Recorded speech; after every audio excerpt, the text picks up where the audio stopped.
Because of Winn-Dixie. Reading 2. Chapter 8.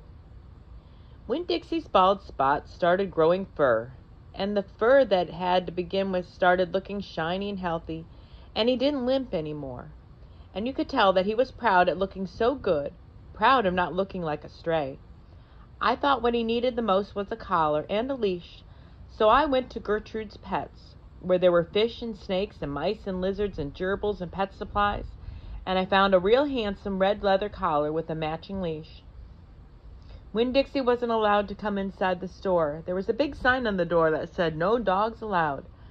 So I held the collar and the leash up in the window, and Winn-Dixie, who was standing on the other side of the window, pulled up his lip and showed me his teeth and sneezed and wagged his tail, something furious. So I knew he absolutely loved the leash and the collar combination, but it was very expensive. I decided to explain my situation to the man behind the counter. I said, "I don't get a big enough allowance to afford something this fancy, but I love this collar and leash, and so does my dog, and I was thinking that maybe you could set me up on an installment plan." "Installment plan," said the man. "Gertrude!" Somebody screamed in a real irritating voice. I looked around. It was a parrot. She was sitting on top of the fish tanks looking right at me. "An installment plan," I said, ignoring the parrot. "You know, where I promise to give you my allowance every week and you give me the leash and the collar now?" "I don't think I can do that," the man said. He shook his head. "No, the owner, she wouldn't like that." He looked down at the counter. He wouldn't look at me. He had thick black hair, and it was slicked back like Elvis Presley's. He had on a name tag that said Otis.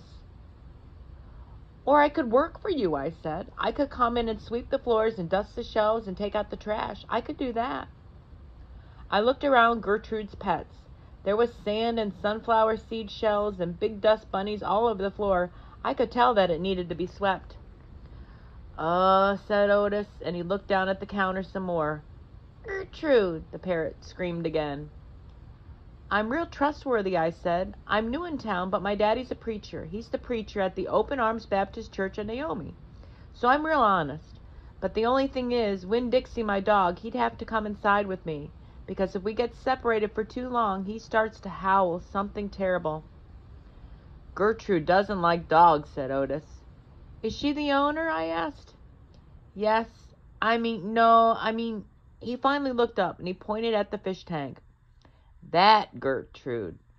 The parrot. I named her after her owner." "Gertrude's a pretty bird," screamed Gertrude. "She might like Winn-Dixie," I told Otis. "Almost everybody does. Maybe he could come inside and meet her, and if the two of them got along, then could I have the job?" "Maybe," Otis mumbled, and he looked down at the counter again. So I went and opened the door, and Winn-Dixie came trotting on inside the store. "Dog!" screamed Gertrude. "I know it," Otis told her. And then Gertrude got real quiet. She sat on the top of the fish tank and cocked her head from one side to the other, looking at Winn-Dixie.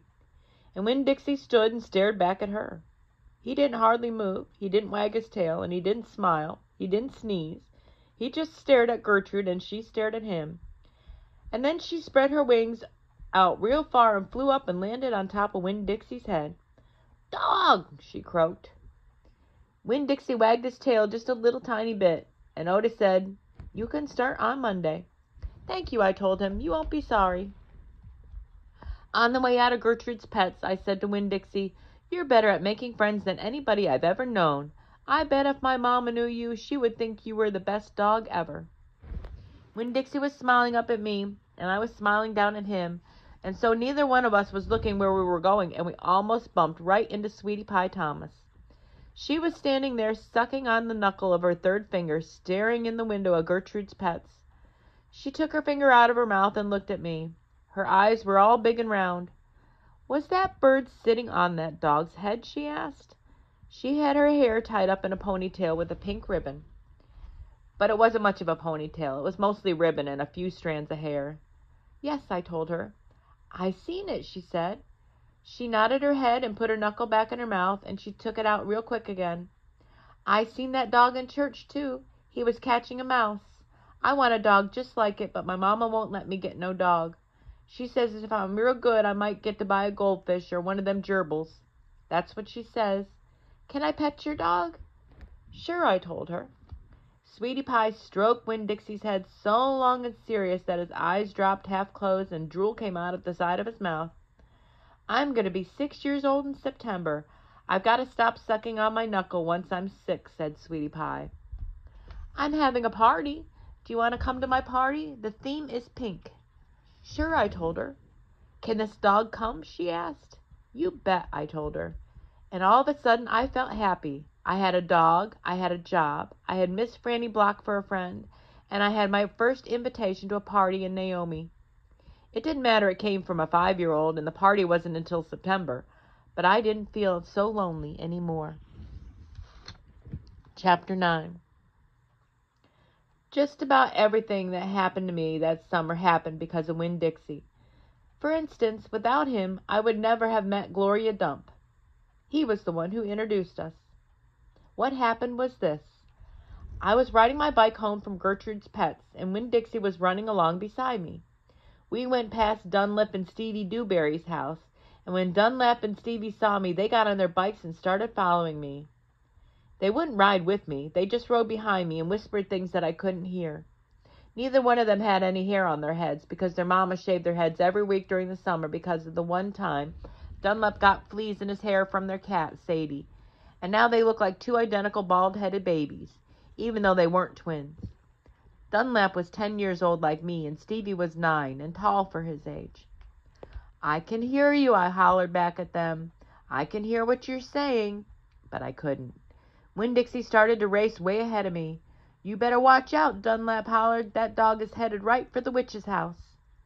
Winn-Dixie, I called, but he kept on going faster and hopped the gate and went into the most overgrown jungle of a yard that I had ever seen.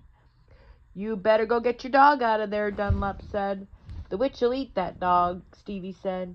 Shut up, I told them. I got off my bike and went up to the gate and hollered, Winn-Dixie, you better come on out of there. But he didn't. She's probably eating him right now, Stevie said. He and Dunlap were standing behind me. She eats dogs all the time. Get lost, you bald-headed babies, I said. Hey, said Dunlap, that ain't very nice way for a preacher's daughter to talk. He and Stevie backed up a little. I stood there and thought for a minute.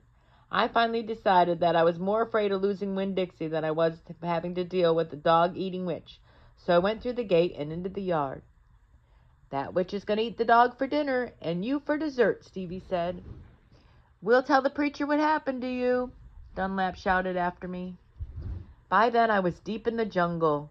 There was every kind of thing growing everywhere. There were flowers and vegetables and trees and vines. Winn-Dixie, I said. Heh, heh, heh, I heard. This dog sure likes to eat. I went around a really big tree all covered in moss, and there was Winn-Dixie. He was eating something right out of the witch's hand. He looked up at me. This dog sure looks like likes peanut butter, she said. You can always trust a dog that likes peanut butter. She was old with crinkly brown skin. She had on a big floppy hat with flowers all over it, and she didn't have any teeth, but she didn't look like a witch. She looked nice, and Winn-Dixie liked her, I could tell. I'm sorry he got in your garden, I said. You ain't got to be sorry, she said. I enjoy a little company. My name's Opal, I told her. My name's Gloria Dump, she said. Ain't that a terrible last name, Dump? My last name's Baloney, I said. Sometimes the kids at school back home in Watley called me lunch meat. Ha! Gloria Dump laughed. What about this dog? What do you call him? Winn-Dixie, I said. Winn-Dixie thumped his tail on the ground. He started smiling, but it was hard with his mouth all full of peanut butter. Winn-Dixie, Gloria Dump said. You mean like the grocery store? Yes, ma'am, I said. Hoo-wee, she said. That takes the strange name prize, doesn't it? Yes, ma'am, I said. I was just going to fix myself a peanut butter sandwich. You want one too? All right, I said. Yes, please. Go on and sit down now, she said, pointing at a lawn chair with the back all busted out of it. But sit down careful. I sat down careful, and Gloria Dump made me a peanut butter sandwich on white bread. And then she made one for herself and put on her false teeth to eat it. When she was done, she said to me, You know my eyes ain't too good at all. I can't see nothing but the general shape of things. So I got to rely on my heart. Why don't you go on and tell me everything about yourself so I can see you with my heart?" And because Winn-Dixie was looking up at her like she was the best thing he'd ever seen, and because the peanut butter sandwich had been so good, and because I'd been waiting for a long time to tell some person about myself, I did. Chapter 10. I told Gloria Dump everything. I told her how me and the preacher had just moved to Naomi and how I had to leave all my friends behind. I told her about my mama leaving, and I listed out the 10 things that I knew about her, and I explained that here in Naomi I miss Mama more than ever. I told her about the preacher being like a turtle, hiding all the time inside his shell. I told her about finding Winn-Dixie in the produce department, and how, because of him, I became friends with Miss Franny Block and got a job, working with a man named Otis at Gertrude's Pets. And I got invited to Sweetie Pie Thomas's birthday party. I even told Gloria Dump how Dunlap and Stevie Dewberry call her a witch, but I told her they were stupid, mean, bald-headed boys, and I didn't believe them, not for long anyhow. And the whole time I was talking, Gloria Dump was listening. She was nodding her head and smiling and frowning and said, and she said, "Is that right?" I could feel her listening with her heart, and it felt good. "You know what?" she said when I was done. "What?" "Could be that you got more of your mama in you than just red hair and freckles and running fast." "Really?" I said. "Like what?" "Like maybe you got her green thumb too. The two of us could plant something and see how it grows. Test your thumb out." "Okay," I said. What Gloria Dump picked for me to grow was a tree, or she said it was a tree. To me it looked more like a plant. She had me dig a hole for it and put it in the ground and pat the dirt around it tight, like it was a baby and I was tucking it into bed. "What kind of tree is it?" I asked Gloria Dump. "It's a wait-and-see tree," she said. "What's that mean?" "It means you gotta wait for it to grow up before you know what it is." "Can I come back and see it tomorrow?" I asked. "Child," she said, "as long as this is my garden, you're welcome in it, but that tree ain't gonna have changed much by tomorrow." "But I want to see you too," I said. Said Gloria Dump. "It ain't going nowhere. I'll be right here."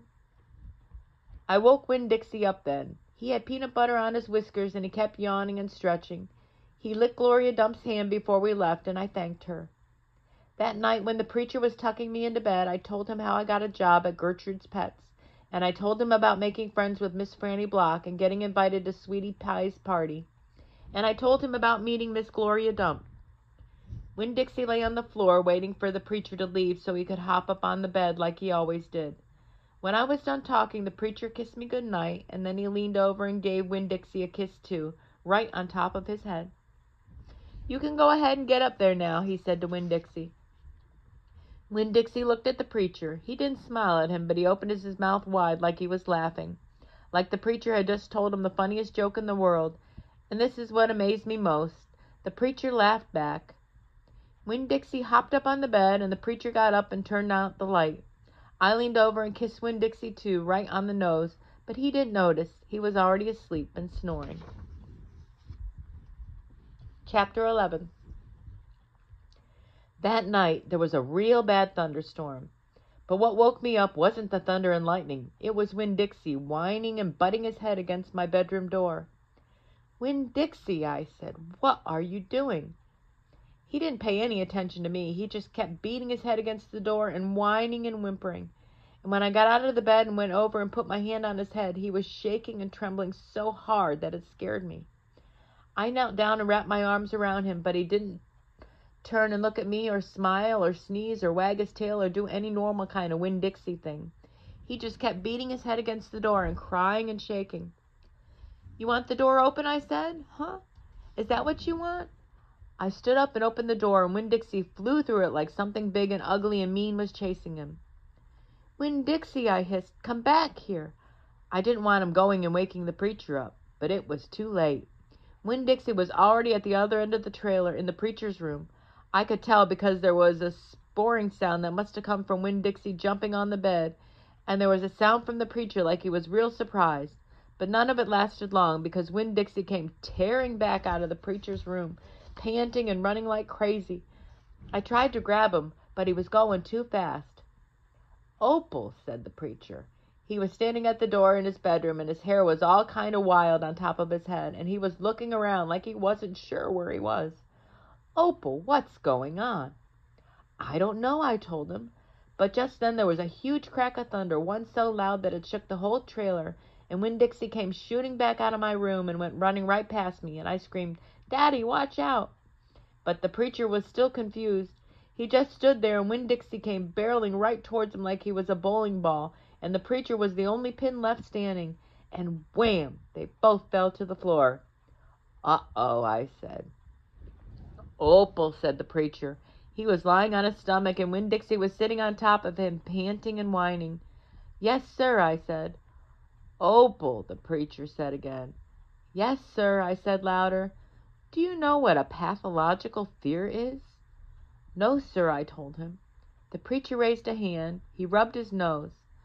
"Well," he said after a minute, "it's a fear that goes way beyond normal fears. It's a fear you can't be talked out of or reasoned out of." Just then there was another crack of thunder, and Winn-Dixie rose straight up in the air like somebody poked him with something hot. When he hit the floor, he started running. He ran back to my bedroom and didn't even try to catch him. I just got out of the way. The preacher lay there on the ground, rubbing his nose. Finally he sat up. He said, "Opal, I believe Winn-Dixie has a pathological fear of thunderstorms." And just when he finished his sentence, there came Winn-Dixie again, running to save his life. I got the preacher up off the floor, out of the way, just in time. There didn't seem to be a thing we could do for Winn-Dixie to make him feel better, so we just sat there and watched him run back and forth, all terrorized and panting. And every time there was another crack of thunder, Winn-Dixie acted all over again like it was surely the end of the world.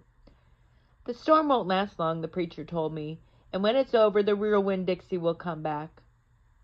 After a while, the storm did end. The rain stopped, and there wasn't any more lightning.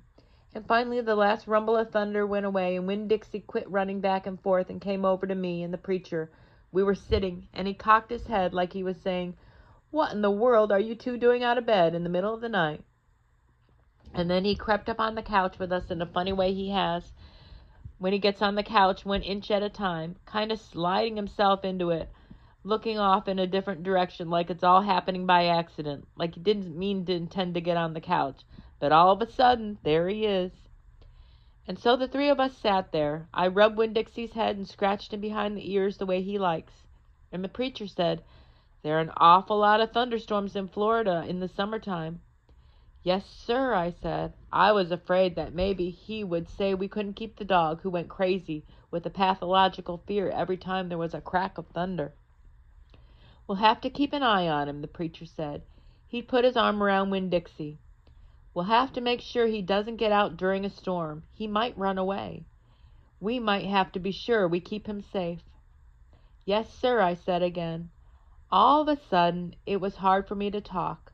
I loved the preacher so much. I loved him because he loved Winn-Dixie. I loved him because he was going to forgive Winn-Dixie for being afraid. But most of all, I loved him for putting his arm around Winn-Dixie like that, like he was already trying to keep him safe. Chapter 12. Me and Winn-Dixie got to Gertrude's Pet so early for my first day of work that the closed sign was still in the window. But when I pushed on the door, it swung open, and we went inside. I was about to call out to Otis when we were there, but then I heard the music. It was the prettiest music I'd ever heard in my life. I looked around to see where it was coming from, and that's when I noticed that all the animals were out of their cages. There were rabbits and hamsters and gerbils and mice and birds and lizards and snakes, and they were all just sitting there on the floor like they had turned to stone. And Otis was standing in the middle of them. He was playing a guitar, and he had his skinny pointed-toed cowboy boots on, and he was tapping them while he was playing the music. His eyes were closed, and he was smiling. Winn-Dixie got a dreamy kind of look on his face. He smiled real hard at Otis, and then he sneezed, and then his whiskers went all fuzzy, and then he just sighed and kind of dropped to the floor with all the other animals. Just then Gertrude caught sight of Winn-Dixie. "Dog!" she croaked, and flew over and landed on his head. Otis looked up at me. He stopped playing his guitar, and the spell was broken. The rabbits started hopping, and the birds started flying, and the lizards started leaping, and the snakes started slithering, and Winn-Dixie started barking and chasing everything that was moving. And Otis shouted, "Help me!" For what seemed like a long time, me and Otis ran around trying to catch mice and gerbils and hamsters and snakes and lizards. We kept on bumping into each other and tripping over the animals, and Gertrude kept screaming, "Dog! Dog!" Every time I caught something, I put it back in the first cage I saw. I didn't care if it was the right cage or not. I just put it in and slammed the door. And the whole time I was chasing things, I was thinking that Otis must be some kind of snake charmer, the way he could play his guitar and make all the animals turn to stone. And then I thought, this is silly. I shouted over Winn-Dixie's barking and Gertrude yelling, and I said, "Play some more music, Otis." He looked at me for a minute. Then he started playing his guitar. In just a few seconds, everything was quiet. Winn-Dixie was lying on the floor, blinking his eyes and smiling to himself, and sneezing every now and then, and the mice and the gerbils and the rabbits and the lizards and the snakes that we hadn't caught yet just got quiet and sat still. I picked them up one by one and put them back in their cages. When I was all done, Otis stopped playing. He looked down at his boots. "I was just playing them some music. It makes them happy." "Yes, sir," I said. "Did they escape from their cages?" "No," Otis said. "I take them out. I feel sorry for them being locked up all the time. I know what it's like being locked up." "You do?" I said. "I've been in jail," Otis said. He looked at me real quick and then looked quick back down at his boots. "You have?" I said. "Never mind," said Otis. "Aren't you here to sweep the floor?" "Yes, sir," I told him. He walked over to the counter and started digging through a pile of things and finally came up with a broom. "Here," he said, "you should start sweeping." Only he must have gotten confused. He was holding out his guitar to me instead of the broom. "With your guitar?" I asked. He blushed and handed me the broom, and I started to work. I am a good sweeper. I swept the whole store and dusted the shelves. The whole time I worked, Winn-Dixie followed me, and Gertrude followed him, flying behind, and sitting on his head and his back and croaking real quiet to herself, "Dog, dog." When I was done, Otis thanked me. I left Gertrude's pets, thinking about how the preacher probably didn't like it very much that I was working for a criminal. Sweetie Pie Thomas was waiting for me right out front. "I seen that," she said. She stood there and sucked on her knuckle and stared at me. "Seen what?" I said. "I seen all them animals out of their cages and keeping real still. Is that man magic?" she asked. "Kind of," I told her. She hugged Winn-Dixie around the neck, just like this grocery store dog, right? "Right," I said. I started walking, and Sweetie Pie took her knuckle out of her mouth and put her hand in mine. "Are you coming to my birthday party?" she asked. "I surely am," I told her. "The theme is pink," she said. "I know it," I told her. "I gotta go," she said all of a sudden. "I gotta go home and tell my mama what I seen. I live right down there in that yellow house. That's my mama on the porch. You see her? She's waving at you." I waved at the woman on the porch, and she waved back, and I watched Sweetie Pie run off to tell her mama about Otis being a magic man. It made me think about my mama and how I wanted to tell her the story about Otis charming all the animals. I was collecting stories for her. I would also tell her about Miss Fanny and the bear, and about meeting Gloria Dump, and believing just for a minute that she was a witch. I had a feeling that these were the kind of stories my mama would like, the kind that would make her laugh out loud, the way the preacher said she liked to laugh. Chapter 13. Me and Winn-Dixie got into a daily routine where we would leave the trailer early in the morning and get down to Gertrude's Pets in time to hear Otis play his guitar music for the animals. Sometimes Sweetie Pie snuck in for the concert, too. She sat on the floor and wrapped her arms around Winn-Dixie and rocked him back and forth like he was a big old teddy bear. And then when the music was over, she would walk around trying to pick out which pet she wanted. But she always gave up and went home because the only thing she really wanted was a dog like Winn-Dixie. After she was gone, I would sweep and clean up and even arrange some of Otis's shelves because he did not have an eye for arranging things like I did. And when I was done, Otis would write down my time in a notebook that he had marked on the outside, 1 red leather collar, 1 red leather leash. And the whole time he did not in any way ever act like a criminal. After working at Gertrude's Pets, me and Winn-Dixie would go over to the Herman W. Block Memorial Library and talk to Miss Franny Block and listen to her tell us a story. But my favorite place to be that summer was in Gloria Dump's yard. And I figured it was Winn-Dixie's favorite place to be, too, because when he got up to the last block before her house, Winn-Dixie would break away from my bike and start to run, for all he was worth, heading towards Gloria Dump's backyard and his spoonful of peanut butter. Sometimes Dunlap and Stevie Dewberry would follow me. They would holler, "There goes the preacher's daughter visiting the witch." "She's not a witch," I told them. It made me mad the way they wouldn't listen to me and kept on believing whatever they wanted to believe about Gloria Dump. One time Stevie said to me, "My mama says you shouldn't be spending all your time cooped up in that pet shop and at the library sitting around talking with old ladies. She said you should get out in the fresh air and play with kids your own age. That's what my mama says." "Oh, lay off her," Dunlap said to Stevie. Then he turned to me. "He don't mean it," he said. But I was already mad. I shouted at Stevie. I said, "I don't care what your mama says. She's not my mama, and she can't tell me what to do." "I'm going to tell my mama you said that," shouted Stevie, "and she'll tell your daddy, and he'll shame you in front of the whole church.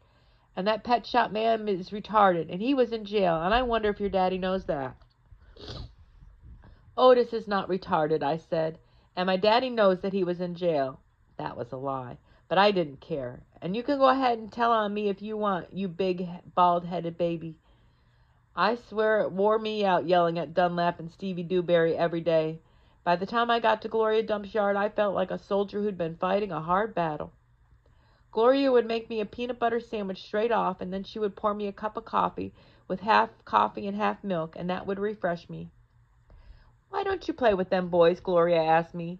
"Because they're ignorant," I told her. "They still think you're a witch. It doesn't matter how many times I tell them you're not." "I think they're just trying to make friends with you in a roundabout way," Gloria said. "I don't want to be their friend," I said. "It might be fun having them two boys for friends." "I'd rather talk with you," I said. "They're stupid and mean, and they're boys." Gloria would shake her head and sigh, and then she would ask me what was going on in the world, and if I had any stories to tell her, and I always did. Chapter 14. Sometimes I told Gloria the story Miss Franny Block had just told me, or I imitated Otis tapping his pointy-toed boots and playing for all the animals, and that always made her laugh. And sometimes I made up a story, and Gloria Dump would listen to it all the way through, from the beginning to the end. She told me she used to love to read stories, but she couldn't anymore because her eyes were so bad. "Can't you get some really strong glasses?" I asked her. "Child," she said, "they don't make glasses strong enough for these eyes." One day when the storytelling was done, I decided to tell Gloria that Otis was a criminal. I thought maybe I should tell an adult about it, and Gloria was the best adult I knew. "Gloria," I said. "Mm-hmm," she said back. "You know Otis?" "I don't know him, but I know what you tell me about him." "Well, he's a criminal. He's been in jail. Do you think I should be afraid of him?" "What for?" "I don't know. For doing bad things, I guess. For being in jail." "Child," said Gloria, "let me show you something." She got up out of her chair real slow and took hold of my arm. "Let's the two of us walk all the way out to the back of this yard." "Okay," I said. We walked, and Winn-Dixie followed right behind us. It was a huge yard, and I'd never been all the way back in it. When we got to a big old tree, we stopped. "Look at this tree," Gloria said. I looked up. There were bottles hanging from just about every branch. There were whiskey bottles and beer bottles and wine bottles, all tied on with a string, and some of them were clanking against each other and making a spooky kind of noise. Me and Winn-Dixie stood and stared at the tree, and the hair on the top of his head rose up a little bit, and he growled deep in his throat. Gloria Dump pointed her cane at the tree. "What do you think about this tree?" I said, "I don't know. Why are all those bottles on it?" "To keep the ghosts away," Gloria said. "What ghosts?"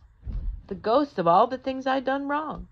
I looked at all the bottles on the tree. "You did that many things wrong?" I asked her. "Mm-hmm," said Gloria, "more than that." "But you're the nicest person I know," I told her. "Don't mean I haven't done bad things," she said. "There's whiskey bottles on there," I told her, "and beer bottles." "Child," said Gloria Dump, "I know that. I'm the one who put 'em there. I'm the one who drank what was in 'em." "My mama drank," I whispered. "I know it," Gloria Dump said. "The preacher says that sometimes she couldn't stop drinking." "Mm-hmm," said Gloria again. That's the way it is for some folks. We get started and we just can't stop. Are you one of those people? Yes, ma'am, I am, but these days I don't drink nothing stronger than coffee. Did the whiskey and beer and wine, did they make you do bad things that the ghosts are now? Some of them, said Gloria Dump. Some of them I would have done anyway, with alcohol or without it, before I learned. Learned what? Learn what is the most important thing. What's that? I asked her. It's different for everyone, she said. You find out on your own. But in the meantime, you got to remember, you can't always judge people by the things they've done. You've got to judge them by what they are doing now. You judge Otis by the pretty music he plays and how he's kind to them animals, because that's all you know about him right now, all right? Yes, ma'am, I said. And them Dewberry boys, you try not to judge them too harsh either, all right? All right, I said. All right, then, said Gloria Dump, and she turned and started walking away. Winn-Dixie nudged me with his wet nose and wagged his tail. When he saw I wasn't going, he trotted after Gloria. I stayed where I was and studied the tree. I wondered if my mamma, wherever she was, had a tree full of bottles, and I wondered if I was a ghost to her, the same way she sometimes seems like a ghost to me.